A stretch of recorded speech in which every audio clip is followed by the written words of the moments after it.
Twiggs first encountered batik while studying briefly at the Art Institute of Chicago. Upon returning to South Carolina, he introduced this technique to the high school students he taught.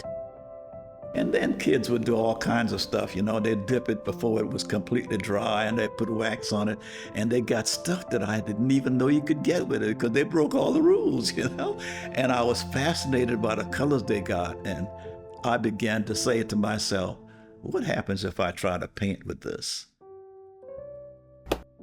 I spent the first 5 or 6 years, or even 10 years, learning the medium because there's nothing to look at. I invented this way of painting. The famous saying, you know, artists borrow, but great artists steal. Leo hasn't been able to steal a lot when it comes to his actual technique. He's had to pioneer it. I was fascinated by the fact that Leo Twiggs had taken a medium that's considered craft often and turned it into a vehicle for fine art. Up until very recently, the division between what is fine art and what is craft has been an incredibly huge wall between the two.